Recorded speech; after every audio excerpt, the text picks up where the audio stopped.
As I told you a couple of videos ago, we were going to do a little bit on color. So, color is a fascinating part of Microsoft Word. You're going to use it a lot, and so let's just dive right in.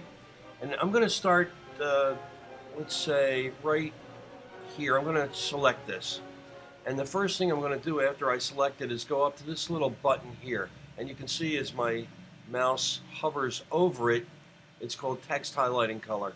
If you click down here, you can see all kinds of colors, and most of them are very light. Well, I'm going to get out my highlighter and take care of number 5 real quick by one click. Well, it's not really a highlighter, but you can see what it does. So if you need to highlight something, of course, you can use another color. I'm not sure a teacher would exactly, sorry, I was on there. I want to select. You can't do anything unless you select. I'm not sure your teacher would like this color. I'm not sure she would like, sorry. I keep forgetting to highlight, huh? Okay. I'm not sure she would like this color. Come on, gotta highlight it.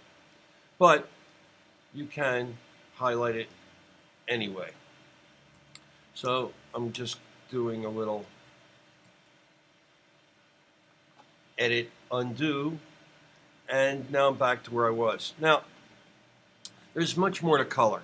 So I'm going to do a couple of things with color, and I'm going to just use this one as an example.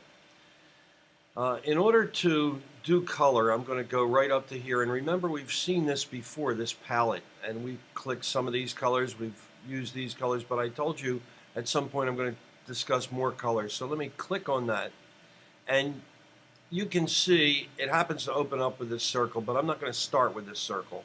I'm going to start all the way over here with this crayon box. You can select any of these colors. If I move this over a little bit, and since Stay in Seats is highlighted, again, I could click on any of these and then click OK, and it'll change that color. However, of course, I've broken the rule that I've told you, which is light on dark or dark on light. So by using a light color and a light background, but I could use a darker color, like red. They call it maraschino for the cherry. Or I can, use one of these darker colors. How about this, which is ocean? Make it a blue. And so on and so forth. That's this palette here. Another way to select color is, and I'm just going to make this black again, just for the sake of having it like it was. If I go back to more color and I get off of this palette and move to here, here's a place where you can make, different shades, lots and lots of different shades. Right now, if I click here, this green, if I click on this, will make Stay in Seats that green. I can go up here, or here, or here. You want it lighter yellow? Do you want it lighter blue? Actually a purple? Any place here. I use the crayons. I don't use this one very much. The next one over is called color palettes. These are pretty straightforward and pretty easy to use. Magenta, orange, blue, black, whatever you want to use. I don't use that one hardly at all either. This one is a grayscale where you can make it lighter and darker, and you can control the color. You can slide down to RGB, and then you have colors that you can manipulate. I don't use that one very much either. I'm going to show you the one I use the most, and that's this one, the circle, which happened to come up as a default. So the circle acts pretty much the same as this one, where you click on any place in the color, and if I click here, I get this color, a yellow. Click here a green, click here a blue. I can also use this slider to make it brighter or duller.